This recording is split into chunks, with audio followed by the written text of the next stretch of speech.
네, 오후 늦게까지 이렇게 예배 드리시고 오늘 또 말씀을 믿는 자의 죽음이라고 하는 다소 어두운 단어를 사용을 했는데, 이 자리에 이 말씀을 들으려고 앉아 계신다는 것 자체가 저는 여러분을 볼 때마다 안쓰럽고 죄송하기도 하고 감사하기도 하고, 하지만 한편으로는 또 꼭 들어야만 하는 말씀이기 때문에 잘 전해야겠다라는 생각이 듭니다.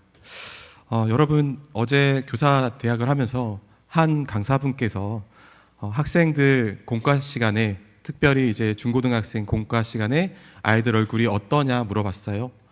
그랬더니 그 강사분이 아마 죽상일 거라고. 죽상.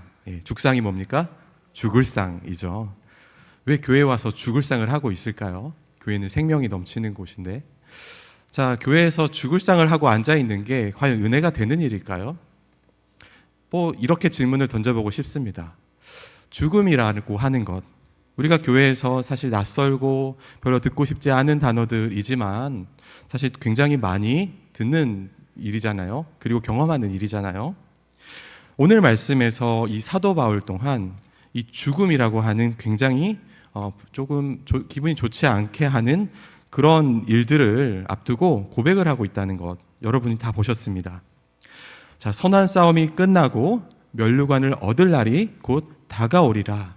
그날은 바울 자신뿐만 아니라 예수를 믿는 모든 사람, 그러니까 신자들에게도 그 다가오는 그때에 아주 놀라운 혜택이 있을 것이니 어떻게 하라고요? 기쁘게 확신을 가지고 살라라고 말하고 있습니다. 그런데 아까 제가 말씀드렸듯이 우리 아이들이 왠지 따분하고 지루하면 얼굴이 죽상이 되듯이, 우리도 죽음이라고 하는 그 이야기, 그것을 듣기만 해도 너무나도 마음이 힘듭니다. 그렇죠? 죽음 앞에서는 굉장히 죽음을 앞두고 경험해야 된다라고 하는 그 사실이 가혹하게 들립니다. 자, 인생의 마지막을 누가 그렇게 행복하겠다, 기쁘겠다라고 맞이할 수 있겠습니까? 바울은 이 7절에서 선한 싸움을 싸웠고 달려갈 길을 마쳤고 믿음을 지켰다라고 했습니다. 자, 원문에도 보면 이것은 분명하게 개인의 그 육신의 죽음을 이야기하고 있어요. 싸웠다, 길을 마쳤다, 믿음을 지켰다, 이 동사들이 모두 현재 완료형입니다. 완료됐다는 말은 무엇이죠? 공사가 끝났으니까 이제 더 이상 공사 안 한다는 말이죠. 완료는 중지가 됐다는 말입니다. 그의 인생이 더 이상 생명을 유지하지 않고 이제는 싸울 일도 없고 길을 걸을 일도 없고 믿음을 지킬 일도 없는 죽음의 때라는 것을 분명하게 말하고 있습니다. 여러분, 사도 바울의 이 고백은 많이 들어보셨을 텐데, 죽음을 앞두고 있는 이 사도 바울이 어떻게 이런 말들을 할까라는 생각이 저는 들었습니다. 보통 그렇잖아요. 자신의 삶을 돌아보고 마지막에 할 말은, 그래, 나 참 수고했지, 나 참 고생했지, 어려움 가운데서도 좀 그랬지만 참 주님 보시기에도 괜찮았었지, 이렇게 이야기하거나 아니면 안타깝다, 이런 말들이지 않겠습니까? 그런데 바울에 있어서는요, 자신의 그 생애를 돌아보면서 자기의 평가에 기대는 모습보다는요, 단지 자신의 인생이 어떤 것을 향한 하나의 긴 여정이었다, 그렇게만 표현을 하고 있습니다. 여행은 끝났고요, 목표는 달성되었습니다. 사랑하는 사람과의 이별을 아쉬워하는 태도도 없고요, 그는 묵묵히 홀로 앞을 향하여 갔을 뿐이고 그 목표를 향하여서 이제 한 터미널에서 환승을 해서 마지막 최종 정착지까지 이제 가게 될 것이다 라는 것처럼 이야기를 하고 있다는 것입니다. 이상합니다. 죽음이라는 것은 목적지가 없는 것처럼 그냥 끝나버린 사건인 것 같은데, 사도 바울이 뭔가 목적지가 있는 듯한, 이제 다 도착을 했고 그리고 이제 그곳에서부터 또 환승을 해서 또 다른 목적지로 가는 듯한 이야기를 하고 있다는 말이죠.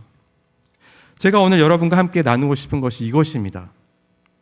바로 죽음 앞에서조차도, 우리가 너무나도 불쾌하고 두려워하는 이 죽음 앞에서조차도 어떤 목적지를 향해 가는 여정으로 그 죽음을 바라보았던 바울의 죽음에 대한 생각들입니다. 자, 제가 요즘 들어서 부쩍 천국에 대한 생각을 많이 하게 되었습니다. 왜 그럴지 모르겠지만 내가 가야 할 곳은 어디일까? 죽어서 들어가는 천국일 텐데 그곳은 죽어야만 들어갈 수 있는 곳이지 않습니까? 세상을 떠나서 이별한다고 해서 별세라고도 하고요. 또 이 땅을 떠나서 하늘로 갔다고 하여서 소천이라고도 하고요. 어쨌든 이 자연 세계에서 육체를 가진 생명이 끝나는 것, 자연으로서 이 자연 세계에서 누렸던 그 생명이 이제는 어떤 영향력도 없는 것이잖아요. 분명히 이 죽음이라는 것은 단절 분리인데요. 이 천국을 가기 위해서는 이 죽음이라고 하는 분리를 경험을 해야만 한다는 것입니다. 천국 가려면 죽음은 반드시 있단 말이죠. 있습니다. 예수님께서는 우리에게 천국을 약속하셨어요. 예수님을 믿기만 하면 우리에게 주어진 영원한 생명에 들어갈 것이다. 그 관계 안에서 살 수 있을 것이다 그랬는데 죽음이 너무 많은 거예요. 믿는 자에게도 죽음을 준비해야 될 일도 있고 죽음에 대해서 혼란스러운 일들도 있다라는 것이죠. 그래서 믿는 자가 죽음을 어떻게 받아들여야 되는가에 대해서 올 시간 함께 세 가지 대지로 나눠보려고 합니다. 자, 첫 번째로는 죽음은요, 여전히 악이 득세한 믿는 자에게는 꽤나 어색한 일입니다.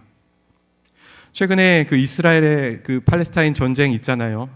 너무 많은 안타까운 희생들이 있어서 하루에도 몇백 명씩 죽어나가는 것을 볼 때 우리는 어떤 마음이 듭니까?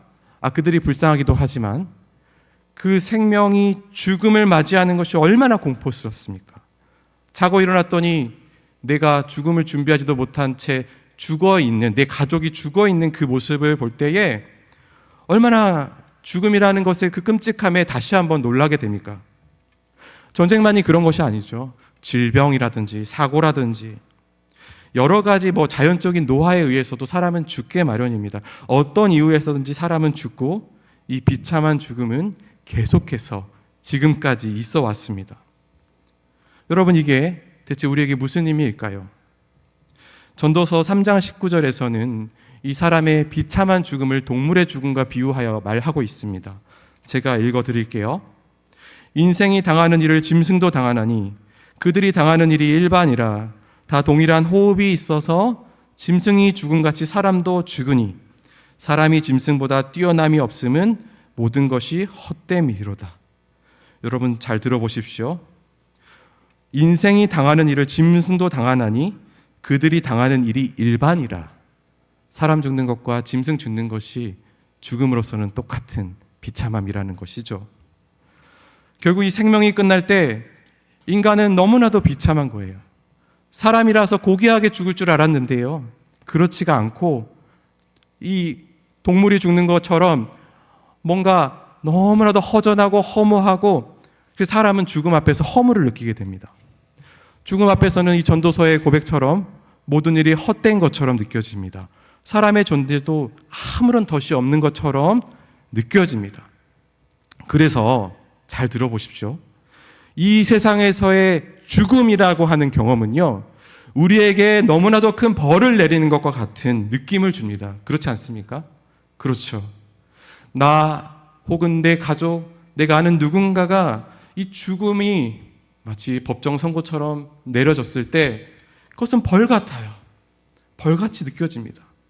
맞습니다. 한편으로는 벌이 맞습니다. 하나님께서는 이 생명에 박탈하는 이 죽음을 죄에 대한 벌로서 정하신 게 맞습니다. 그래서 많은 사람들이 그 죄의 벌 때문에 죽음이라는 형벌을 받고 죽습니다. 그런데 문제는요, 우리들이라는 거예요. 우리는 어떤 사람들이에요? 예수님을 믿었죠? 영원한 생명을, 천국을 약속받았는데, 그렇다면 더 이상 이 죽음이라고 형벌은 우리에게 있어서는 안 됩니다. 죽음이라고 하는 형벌이 우리를 지나가야만 해요. 죽음은 우리 안에서 이제 제하여졌어요. 형벌은 제하여졌어요. 그런데 여전히 믿는 자에게도 죽음의 경험이 있고 너무 슬프고 너무 외롭고 고독스럽다는 거예요. 저의 가정의 두 자녀 중에 가장 나이 어린 자녀가 그렇게 어느 날 물어보더라고요. 아빠, 성경에 죽지 않고 올라간 사람이 있다? 두 명이 있어. 누군지는 말을 못했는데 그 눈빛을 보니까 저 아이가 지금 죽음이 무서워서 죽지 않고 천국에 올라갈 길을 찾고 있구나. 나만큼은 이 말씀대로 정말로 죽지 않고 올라가기를 바라는구나. 저도 그랬던 것 같아요. 저 하늘을 바라보면서 죽음은 안 경험하고 하나님께 갔으면 좋겠다. 그렇게 소망했던 것 같습니다. 저도 그랬으면 좋겠어요. 지금 여러분도 그러시지 않습니까? 그렇지만 이 세상에서 믿는 자들이 여전히 죽음을 경험해야 되는 일은요, 불가피한 거예요. 누구나 다 죽음 앞에 서야 하고 죽음을 경험해야 합니다. 그럼 대체 믿는 자가 경험하는 이 죽음이 무엇이냔 말입니까? 여러분 여기에 대한 질문을 해보셨습니까? 믿는 자들의 죽음은 여전히 세상이 타락하여 있어서 우리에게 주어지는 타락의 결과를 바라보는 것입니다. 이 세상은 여전히 타락하여 있어요. 그래서 죄의 영향력이 득세하여서 우리에게 그 사망이라는 것이 여전히 영향력을 발휘하고 있는 것입니다. 그래서 죽음이 있는 것입니다. 그런 생각이 들지 않습니까? 주님, 굳이 2000년 전에 오셨는데 그때 다 그냥 이 죽음을 경험하는 일들 그 기간을 남겨두지 말고 그냥 그때 다 이 세상을 완전하게 회복하셔서 타락한 세상을 온전하게 완전하게 바꾸어 놓으셔서 죽음도 없고 슬픔도 없고 고통도 없는 그런 세상을 만들어줬으면 너무나도 좋았을 텐데 주님의 섭리는 그것이 아니라는 것이죠. 주님의 섭리는 그리스도의 구속 사역을 알고 있는 자들이 죽음을 경험함으로써 여전히 이 세상 가운데 악이 영향력을 발휘하고 있고 그래서 세상에 죽음이 있다는 것을 바라보고 그것을 통하여 배우게 하신다는 것입니다. 마지막 심판날에는 이 세상의 악이 전부 다 제하여져서 주님 다시 오시는 그날에는 죽음도 없을 것입니다. 그러나 그때까지는 우리는 계속해서 이 죄의 영향력이 득세한 곳에서 사람들이 죽어가는 그 비참한 꼴과 나의 죽음을 놓고 안타까워하고 형벌인 것처럼 고통받는 느낌을 가져야만 한다라고 하는 게 참 아이러니라는 것이죠. 여러분 그런데 믿는 자에게 죽음이 왜 있습니까? 믿는 자에게 죽음이 왜 있습니까? 그것은 너무나도 어색한 것이에요. 믿는 자에게는 이미 죽음이라고 하는 형벌이 없어야 하는데 여전히 죽음을 경험할 수밖에 없는 것이기 때문에 너무나도 어색하고 자연스럽지 않은 것입니다. 그러나 그것은 아직 세상이 온전하게 회복되지 않았기 때문에 있는 것이라는 것입니다. 그것이 첫 번째, 죽음은 아직 이 세상이 타락한 결과로서 우리에게 드러나는 것이라는 것이죠. 자, 두 번째는 죽음이라는 것은 어떤 것이냐면 하나님께서 믿는 자들을 거룩한 데에 이르게 하는, 성화에 이르게 하는 섭리로서 주시는 것입니다. 여러분 히브리서 12장 6절 말씀에 이런 말씀이 있습니다. 주께서 그 사랑하는 자를 징계하시고 그가 받아들이는 아들마다 채찍질 하심이라 하였습니다. 그리고 그 이후에 징계 이후에 뭐라고 말씀하시냐면 히브리서 12장 10절 11절 그 뒷부분에 이런 말이 있어요. 무릇 징계가 당시에는 즐거워 보이지 않고 슬퍼 보이나 후에 그로 말미암아 연단 받은 자들은 의와 평강의 열매를 맺느니라.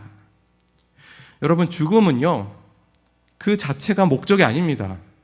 죽음은 그것을 수단으로 해서 새로운 목적인 의와 평강의 열매를 맺게 하려고 그것을 수단으로 주신 것입니다. 그것은 어떤 것입니까? 또 다른 목적을 가지고 있는 죽음은 하나의 수단에 불과하다는 것입니다. 여러분 우리가 장례식장에 자주 가는 곳이 우리 영적인 유익이 있다라고 많이 들어보셨을 겁니다. 그런데요 믿는 자의 장례식에 가는 것이 유익이 있습니다. 이 타락한 세상에서는 죽음을 경험할 수밖에 없습니다. 그러나 믿는 자가 죽음을 맞이할 때에 그 죽음조차도 다른 목적을 위한 수단이었다는 것을 알게 돼요. 바울이 뭐라고 했어요? 이 선한 싸움 끝나고 달려갈 길을 마쳤다. 결국 내가 바라봐야 될 이 죽음 이후에 뭔가 다른 목적지가 있다라는 것을 바라볼 수 있었다는 것입니다. 죽음으로 이제 이 땅에서는 이룩하지 못했던 거룩함의 그 여정들이 드디어 완성이 된다라는 것, 그것을 볼 수 있게 한다라는 것입니다. 사랑하는 여러분, 우리는 믿음의 사람들이 다 되시기를 바랍니다. 오직 예수께서 주신 구원, 그거 마음에 품고 주님 구원 다 완성하실 그날까지 믿음으로 살아내시기를 바랍니다. 그런데 죄송한 말씀이지만 어떻습니까? 믿는 자들에게 그 죽음이라는 것이 우리 사랑하는 형제 자매에게 와서 그가 먼저 주님께 부르심 받았을 때 우리는 어떤 마음을 들게 됩니까? 멈칫하게 됩니다. 아, 죽음 앞에 장사 없구나. 원수가 너무 강하구나. 여전히 죽음은 무섭고 두렵구나. 이렇게 믿음을 가진 우리들도요, 멈칫하고 죽음의 권세 앞에 살짝 흔들리는 듯한 모습으로 서 있을 수 있어요. 그런데 이때 우리가 정말 믿는 자라고 한다면 우리는 결코 형벌을 받아서 죽음의 경험을 하는 것이 아니라는 것을 고백하셔야 합니다. 믿는 자에게는 죽음이 형벌이 아닙니다. 믿는 자에게 죽음은 형벌이 아니라 그 타락한 세상에서의 죽음을 보고 우리를 겸손하게 하시며 우리를 더 인내하게 하시며 온전한 거룩함에 이르게 하는 방법으로서 그 죽음을 사용하신다는 것입니다. 그러므로 죽음이 있을 때 그 죽음을 보고 우리는 깨어있게 됩니다. 내가 어디로 가고 있는지를 분명하게 방향을 알게 됩니다. 그래서 세상 사람들은 죽음의 형벌이에요. 예수 믿지 않는 사람들에게는 형벌입니다. 그러나 믿는 자에게는 무엇입니까? 내가 어디로 가고 있는지를 분명히 알게 하는 나침판이 되고요. 내 목적지가 죽음 이후에 또 있다라는 것을 알게 하는 것입니다. 그래서 믿는 자에게는 거룩함의 완성, 성화의 완성이 된다라는 것, 하나님께서 하나님의 백성을 가르치실 때 죽음을 통하여서도 이렇게 가르치신다는 것을 꼭 기억하시고 죽음 앞에 결코 두려워하거나 형벌처럼 여기지를 마시기를 바랍니다. 그리고 세 번째입니다. 죽음은 그리스도의 고난과 죽음을 따라서 영원한 상급을 받으러 가는 것입니다.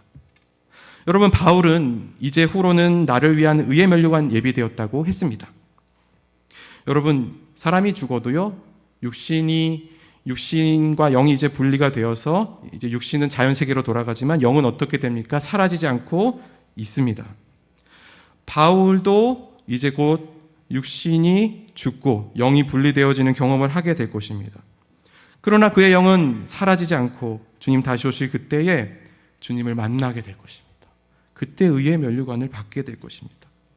무엇을 말합니까? 우리가 죽는 것은 잠시 그리스도 안에서 잠드는 것이고요. 주님 다시 오시면 무덤에서 일어날 텐데 그때에는 우리 자연으로 돌아갔던 그 육신까지도 다시 일어나서 죽음의 세력이 없는 세상을 보게 될 것이라는 것입니다. 온전한 건짐을 받게 될 것이라는 말씀입니다. 여러분, 바울이 의의 면류관이라고 말한 것은 다른 게 아닙니다. 주님이 주시는 이 믿음을 지키고 살아가느냐 안 살아가느냐, 그것을 말한 것입니다. 믿음 지키고 살아가면 주님께서 너가 잘 믿었다, 내가 줄 구원을 끝까지 인내하고 겸손하게 기다렸구나, 그러면서 그 죽음의 문을 통과했을 때 그 면류관을 주시겠다라고 하시는 것입니다. 사랑하는 여러분, 인생의 잠깐의 어려움은 어떻게 넘길 수 있어요. 하지만 죽음은 어떻게 할 수가 없는 것입니다. 그때는 너무 허무함이 가득하게 될 수 있습니다. 그러나 믿는 자인 우리들은요, 이 죽음까지도 믿음으로 볼 수 있습니다. 그 믿음의 중심에 바로 예수 그리스도가 계시기 때문입니다.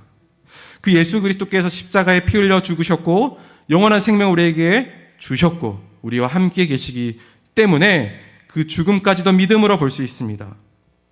여러분, 갈라디아서 2장 20절에서 바울은 이렇게 고백했습니다. 내가 그리스도와 함께 십자가에 못 박혔나니 그런즉 이제는 내가 사는 것이 아니요 내 안에 오직 내 안에 그리스도께서 사시는 것이라. 이제 내가 육체 가운데 사는 것은 나를 사랑하사 나를 위하여 자기 자신을 버리신 하나님의 아들을 믿는 믿음 안에서 사는 것이라. 내가 살았다는 것이 어디에 있습니까? 나는 이미 죽었습니다. 예수 그리스도께서만 살고 계시고 그분이 죽으시고 다시 살아나시고 죄와 죽음의 권세를 모조리 무너뜨리시고 승리하신 것이 이미 나에게 그리스도와 함께 있을 때 있다라는 것, 그것만으로 우리는 예고 없이 찾아오는 죽음 앞에서 그것을 이겨낼 수 있다라는 것입니다. 사랑하는 여러분, 마지막으로 권면의 말씀을 드립니다. 우리가 이 땅에서 죽음을 경험하게 되려고 할 때 우리는 무엇을 해야 할까요? 지금 이 시기에 우리는 무엇을 해야 할까요? 죽음을 그냥 잘 이해하고 잘 죽기를 준비하면서 그렇게 살아야 할까요? 물론 죽음은 우리에게 너무나도 큰 가르침을 주고 유익을 주기 때문에 잘 준비하셔야겠습니다.